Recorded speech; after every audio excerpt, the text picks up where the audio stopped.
अगर आपके बॉडी में विटामिन डी की कमी रहेगी तो होगा क्या? आपका इम्यून सिस्टम कमजोर होगा जिससे आप बार बार बीमार होंगे। आपके जिस्म में थकावट और कमजोरी रहेगी, आपके सेक्सुअल डिजायर कम होंगे और सबसे जरूरी आपको कैल्शियम की कमी रहेगी जिससे आपकी हड्डियां, आपके मसल, आपके दांत कमजोर हो जाएंगे। तो आज के इस वीडियो में हम बात करने वाले हैं आप अपने बॉडी में विटामिन डी की कमी को कैसे पूरा कर सकते हो। लेकिन सबसे पहले विटामिन डी के बारे में जानने की कोशिश करते हैं। विटामिन डी एक फैट सोल्यूबल विटामिन है और आपकी सेहत के लिए इंतहाई जरूरी है। विटामिन डी आपके इंटेस्टाइन में से कैल्शियम को आपके खून में शामिल करता है। फिर यही कैल्शियम आपके हड्डियों को, आपके दांतों को और आपके मसल को मजबूत बनाता है। इसके अलावा आपके दिमाग के सेल और आपके दिल के फंक्शन के लिए इंतहाई जरूरी है। विटामिन डी आपके इम्यून सिस्टम को मजबूत बनाता है। इम्यून सिस्टम आपका वो सिस्टम होता है जो आपको बीमारियों से बचाता है। यूं समझो इम्यून सिस्टम आपके लिए आर्मी का काम कर रहा है। इस आने वाले जितने भी जरासीम है, बैक्टीरिया, वायरस, फंगस, इन सब से आपकी बॉडी की हिफाजत करता है। अगर आपकी बॉडी में विटामिन डी की कमी रहेगी तो आपका इम्यून सिस्टम कमजोर होगा जिससे आप बार बार बीमार होंगे। स्टडीज में देखा गया कि विटामिन डी आपके मूड को भी बेहतर बनाता है। इसलिए अगर आपकी बॉडी में विटामिन डी की कमी रहेगी तो इससे आपका मूड खराब होगा और आपको स्ट्रेस जैसे मसाइल भी हो सकते हैं।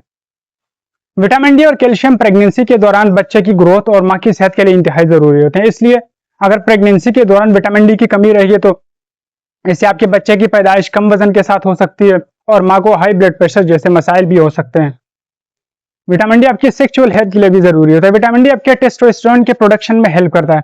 टेस्टोस्टेरोन आपकी बॉडी में ऐसा हार्मोन है जो आपके स्पर्म प्रोडक्शन, आपके सेक्सुअल डिजायर को कंट्रोल करता है। इसलिए अगर आपकी बॉडी में विटामिन डी की कमी रहेगी तो आपको लो सेक्सुअल डिजायर और आपकी सेक्सुअल हेल्थ डिस्टर्ब हो जाएगी। रिसर्च के मुताबिक पूरी दुनिया में 50% लोगों में विटामिन डी की कमी है और अगर पाकिस्तान की बात करें तो पाकिस्तान में 70 से 80% लोगों में विटामिन डी की कमी पाई जाती है।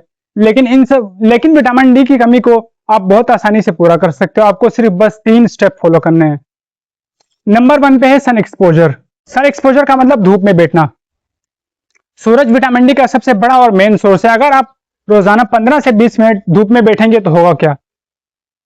सूरज से आने वाली रेस, जिनको यूवीबी कहा जाता है, ये जब आपके स्किन पे पड़ेगी, स्किन में मौजूद 7 हाइड्रोक्सी कोलेस्ट्रॉल के नाम से कोलेस्ट्रॉल पाया जाता है। ये कोलेस्ट्रॉल इन सूरज की शुआओं की वजह से कोलिकैल्सिफेरॉल के अंदर कन्वर्ट हो जाएगा जिसको हम बीटा डी3 कहेंगे। लेकिन अब ये बीटा डी3 आपके काम का नहीं है। बीटा डी3 आपके खून में शामिल होगा और आपके लिवर और आपके किडनी में चला जाएगा। लिवर और किडनी अपने एंजाइम की मदद से इस बीटा डी3 को कैल्सिट्रियोल के अंदर कन्वर्ट करेंगे जिसको हम विटामिन डी कहेंगे। अब ये विटामिन डी की सूरत में आपकी बॉडी में मौजूद होगा और जहां जहां जरूरत होगी वहां वहां पहुंच जाएगा। इस सारे प्रोसेस में आपको रोजाना 15 से 20 मिनट धूप में बैठना है। बाकी सारा प्रोसेस खुद ब खुद हो रहा होता है।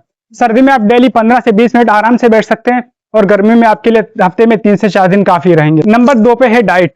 खुराक के जरिए भी आप अपने विटामिन डी की कमी को पूरा कर सकते हैं। आमतौर पर लोगों का सवाल होता है हमारे पास अच्छा खाना खाने का बजट नहीं होता, लेकिन जब 2-2 दिन के रखे हुए तेल में बने समोसे, पकौड़े और दिन में 5-5 कप चाय पीने की बारी आती तो उनके बजट में कमी नहीं रहती। विटामिन डी की डाइट बहुत सिंपल है।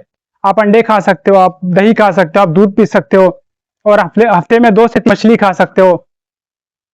इसके अलावा अपने डाइट में सीजनल फ्रूट्स एंड वेजिटेबल भी इस्तेमाल कर सकते हो। नंबर 3 पे है सप्लीमेंट। अगर आपकी बॉडी में विटामिन डी की बहुत ज्यादा कमी रहती है तो आपको सप्लीमेंट जरूर लेने चाहिए। सप्लीमेंट के लिए हमेशा अपने डॉक्टर या कंसल्टेंट से एडवाइस ले सकते हो, वही आपको सेफ और अच्छी चॉइस बताएगा। अगर आपको भी अपना विटामिन डी टेस्ट कराना है तो इसके लिए आपको सिंपल ब्लड टेस्ट कराना होता है 25 हाइड्रोक्सी बीटा डी के नाम से। अगर आपके टेस्ट रिपोर्ट की वैल्यू लेस देन 20 Ng/ml आती है, इसका मतलब आपको विटामिन डी की कमी है। और अगर आपकी टेस्ट रिपोर्ट की वैल्यू 30 to 50 के दरमियान में आती है, इसका मतलब आपकी बॉडी में विटामिन डी नॉर्मल है। यार मैं फाइनल में यही कहूंगा, आपको अपना विटामिन डी टेस्ट जरूर कराना चाहिए क्योंकि इससे आप बहुत सारे कॉम्प्लिकेशन, बहुत सारे मसाइल से बच सकते हैं।